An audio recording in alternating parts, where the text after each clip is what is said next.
The hallways of Eastlake High were quieter than usual after third period. The buzz of student voices had died down to a scattered few, and lockers clicked open and shut like mechanical whispers. A single fluorescent light flickered in the corner, casting an irregular pulse across the floor tiles. Kenneth moved through the space with the ease of someone who had long ago learned how to disappear in plain sight. His hoodie was up, one strap of his backpack hanging off his shoulder, and his gaze was fixed on nothing in particular. He wasn't hiding. He just didn't see a reason to be seen. Most people at school didn't really notice Kenneth, or his brother, for that matter. The twins kept to themselves, answered when spoken to, and stayed out of the drama. No one knew what lunch table they sat at, or if they even went to dances, or parties, or sports games. Teachers liked them because they were quiet. Students ignored them because they weren't loud. But silence has a sound when it lasts too long. And some people can't stand the sound of it. Hey! A voice called out from behind. Yo, hoodie. Kenneth didn't break his pace at first. But then the voice came again, louder. I said stop walking, freak. He stopped mid-step, turned slightly, and saw them, Dylan, Brad, Tony, and Marcus. 4 of the school's most notorious bullies. Not the type who pushed kids into lockers every day, but the kind who made others uncomfortable just by walking into a room. They had a knack for sensing who was vulnerable, who wouldn't push back, who would laugh along just to stay safe. And today, they had picked him. Kenneth turned fully now, pulling out one earbud and slipping it into his pocket. He said nothing. His eyes moved from one face to the next, scanning. Calm, unblinking. Dylan, the ringleader, stepped forward with a smirk playing on his lips. Look at you, walking around like you don't see us. Like you're above everyone. Kenneth didn't respond. There wasn't anything to say. Where's your twin, huh? Brad sneered. Or do you guys take turns being antisocial? Tony laughed, nudging Marcus. Maybe they're not twins. Maybe he's just standing in front of a mirror all day, practicing how to act creepy. The others chuckled. Kenneth's expression didn't shift. What's the matter, cat got your tongue? Dylan asked, stepping closer. You mute or something? Still, Kenneth didn't speak. His silence wasn't fear. It was something else, something that unnerved them. You know what I think. Dylan said, circling him now. I think people like you think you're better than the rest of us. Quiet, calm, smug. But you're not. You're just weird. Maybe he thinks he's smarter than us, Brad offered. Maybe he thinks he's tougher, Marcus added. I don't think anything, Kenneth finally said. His voice was soft, but clear. I just know you're making a mistake. The sudden response caught them off guard. Dylan blinked. Excuse me. Kenneth shrugged. You're picking the wrong fight. Tony scoffed. Oh yeah, is that a threat? No, Kenneth said. It's a fact. Brad laughed. You got jokes now. That's rich. Dylan wasn't laughing. There was something in Kenneth's tone that irritated him. He wasn't sure why. Maybe it was because Kenneth didn't seem scared. Or maybe because, despite being outnumbered, he didn't try to leave. I'm tired of this mystery twin act, Dylan said. You guys think you're so slick. But you're just weirdos with matching haircuts. He stepped right into Kenneth's space now, bumping him shoulder to shoulder. Kenneth didn't move. Dylan reached out and grabbed his backpack strap, yanking it hard. You're gonna learn to respect. Before he could finish, another voice rang out sharply from down the hall. Let go. Now. Everyone turned. Their heads snapped in the direction of the voice. Keith stood there, identical to Kenneth, but with a different energy. If Kenneth was quiet like a calm sea, Keith was quiet like a thundercloud. His eyes were hard, focused, dangerous. He didn't look scared either. In fact, he looked like he had been waiting for this moment. Ah hell, Marcus muttered. There really are 2 of them. Brad elbowed him. So what? We can handle 2. Tony forced a laugh, but even he could feel the tension shifting. Keith began walking toward them, each step slow and deliberate. What are you gonna do? Dylan sneered. Rescue your brother. No, Keith said, stopping a few feet away. I'm here to remind you who you're talking to. Dylan raised an eyebrow. You think we're scared of 2 silent kids with a god complex? Kenneth stepped beside his brother now, and the two stood side by side. The resemblance was uncanny, not just in looks, but in posture, in presence, in the way their stillness carried weight. "You think we're scared because we're quiet," Kenneth said. "You think we won't fight back," Keith added. "But you never asked what we can do," Kenneth said. "And now," Keith finished, "you're about to find out." Brad stepped forward, trying to break the tension. "You two need to chill. We were just messing around." "No," Kenneth said. "You were trying to bully someone you thought was weak. And you do it every day. To people who don't have the training. But we do." "What training?" Dylan snapped. "Karate," Keith replied. "Since we were 6. Black belts," Kenneth said. "State champs 2 years in a row." The hallway grew so quiet, the sound of distant classroom chatter felt far away, like background noise in a different world. Tony looked uneasy now. "Okay, let's just all go to class, all right? Nobody needs to get hurt." Dylan, stubborn to the end, pushed Kenneth again. This time, it happened in a blur. Kenneth grabbed Dylan's wrist, twisted, and spun behind him in one fluid motion. He pressed Dylan's arm behind his back and used his own body weight to pin him gently, but firmly, against the lockers. The sound of metal clanging echoed. Everyone froze. Kenneth didn't shout, didn't gloat. He just held Dylan in place. "Let me go," Dylan yelled, struggling. "You don't call someone weak until you've tested your own strength," Kenneth said calmly. At that moment, Brad lunged at Keith. He never made it. Keith sidestepped, swept Brad's legs out from under him, and let him drop. Hard. Tony took a step back, raised his hands in surrender. Marcus stood frozen, wide-eyed. Kenneth let go of Dylan, who stumbled forward and landed on his knees. He turned back, fury in his eyes, but didn't move again. The hallway had filled with students now, some leaning out of classrooms, others standing with phones out, recording. There were whispers, gasps, and silent awe. Keith looked at them all, then back at the bullies. "We didn't come here to fight," he said. "We just came here to learn," Kenneth added. "But you made that difficult." Teachers started pushing through the crowd. Mr. Benning, the vice principal, called for everyone to go back to class. The twins didn't protest. They just adjusted their backpacks and walked away, heads high, eyes forward. The crowd parted for them like waves for a ship. And in their wake, the silence left behind wasn't the same as before. It was heavier, full of respect, full of caution, full of the realization that the quietest kids in the school might also be the most dangerous. And from that day forward, Kenneth and Keith didn't need to speak loudly to be heard. Everyone was already listening. By lunchtime, the school had already changed. It wasn't anything obvious, no sirens, no announcements.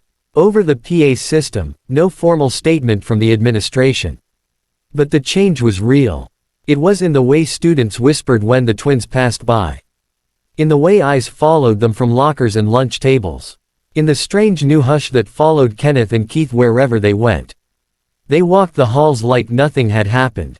Backpacks slung over one shoulder, hoodies up as always, moving quietly through a sea of murmurs and sideways glances. Some kids nodded respectfully. Others stepped out of their path. The same classmates who used to walk through them now walked around them. The videos had already gone viral within the school's private group chats. Screenshots were flying across Instagram stories with captions like, "Kenneth and Keith just wiped the floor with Dylan and his crew," and, "Bro, they're like ninjas WTF." One clip, shot shakily from behind a locker door, captured Kenneth effortlessly flipping Dylan into the lockers. It had already been shared 57 times. Keith scrolled through one of the posts on a friend's phone as they sat at the edge of the lunchroom, away from the crowd like always. He raised an eyebrow and turned the phone toward his brother. "I told you we shouldn't have done it in the hallway," he said with a slight smirk. Kenneth shrugged. "Better the hallway than the courtyard." "True," Keith admitted. "Less concrete." They went back to eating their sandwiches in silence. But it was a different silence now. Charged. Everyone was watching them, some with awe, some with uncertainty, and some, still, with bitterness. At a nearby table, Dylan sat with a scowl etched into his face. His right wrist was in a soft brace, and he was nursing a bruised ego that seemed far more painful than anything physical. The rest of his crew sat with him, quieter than usual. No dumb jokes. No loud laughter. Just eyes darting over to the twins, then back to their trays. Dylan couldn't stop watching them. Every movement Kenneth made, every flicker of expression on Keith's face, it gnawed at him. He had ruled the social food chain for over a year, using fear and mockery like tools. But now, one lunch period after getting taken down in front of half the school, he could feel it slipping. People didn't look at him the same. No longer a lion, just a loud dog that had been muzzled. He clenched his fist and turned to Brad. "This isn't over." Brad hesitated. "Man, I don't know." Dylan snapped. "They humiliated us." Marcus shook his head. "Yeah, but they didn't even look like they were trying. You saw it, Dylan. They weren't even mad. They were calm." Tony added softly, like they were holding back. Dylan glared at him. "So what, you want us to just take that? Let them walk around like they own the place." "They don't act like they own the place," Brad said. "That's the weird part. They just are." Dylan stood, knocking over his half-eaten tray. "I don't care how calm they are. They don't get to make me look weak." Later that day, during PE, the tension only grew. Coach Ramirez had set up self-defense drills, ironically enough. Students partnered off, and for the first time in a while, no one wanted to pair up with the twins. Eventually, the coach made the decision for them. "Keith, Kenneth, you two work together," he said. A few kids chuckled nervously. One whispered, "They're gonna break each other's arms." Coach Ramirez ignored the murmurs. "Let's see those techniques. Keith, defend. Kenneth, go slow. Show us what a good lock looks like." The twins nodded wordlessly. They stepped into the center mat and faced each other. The class circled around them, some pretending to stretch but really just trying to see what would happen. Dylan stood in the back corner, arms folded, jaw tight.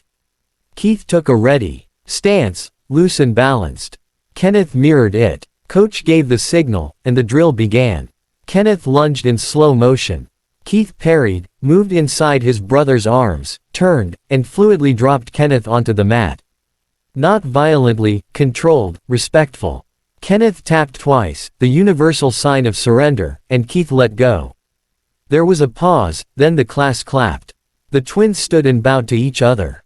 "That was amazing," said Coach. "Real martial arts. Controlled, calm, respectful." He looked around. "You all could learn from that." After class, some students approached them. "Yo, you guys actually train?" asked Michael, a basketball player who rarely talked to them before. Keith nodded. "Since we were 6. That was sick," Michael grinned. "You should do MMA." Kenneth smiled faintly. "We do tournaments sometimes. But that's not why we train." "Then why?" someone else asked. Keith's eyes grew a little more serious. "To stay in control." "Of what?" "Ourselves." Dylan watched all of it from a distance. It infuriated him. The way people were starting to gravitate toward them. The way no one seemed to remember how things used to be, when he was the center of attention. He felt like he was fading. Forgotten. So he planned something. That evening, Dylan and his crew met at Marcus's house. He had gathered a few more kids who weren't fans of the twins, some for reasons as dumb as jealousy, others because they hated how easily the twins had embarrassed someone like Dylan. "They think they're so untouchable," Dylan said, pacing. "But what if we proved they weren't?" "What are you talking about?" Brad asked, nervous. Dylan pulled out his phone. "There's an underground sparring gym in the South End. No teachers. No rules. You call out someone, they show up or they lose face." Tony blinked. "You want to fight them again?" "There. Not fight," Dylan said. "Call them out. Publicly. Let the whole school know. Make them look like cowards when they don't show." "They will show," Brad muttered. "Then we make it even better," Dylan grinned. "We record it. Set them up. 4 on 2. Even if they fight back, we'll get them on video doing something against school policy. Self-defense or not, they'll get suspended." The room was quiet. It was a terrible idea. Everyone knew it. But Dylan's ego was louder than common sense. The next morning, the challenge was posted anonymously on the school's private Discord. A simple graphic. Kenneth and Keith, you think you're champions? Prove it. Gym 9th and Madison. Friday. 7 p.m. Or run away and show us who you really are. By lunch, the post had been shared over 200 times. Everyone was talking about it. At first, the twins said nothing. They sat in their usual spot, eating in silence, watching the madness swirl around them. Kenneth finally looked at his brother.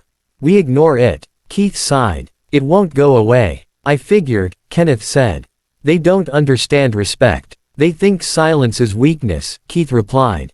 But it's discipline. We have to show them what that means. Keith nodded. One last time. Friday night came quickly. The gym was already crowded when they arrived. Students in hoodies, huddled together with phones out, whispering and waiting. No parents. No teachers. Just high school kids chasing drama. Dylan and his crew stood at the center. He wore hand wraps and a cocky grin. When the twins entered, the crowd parted.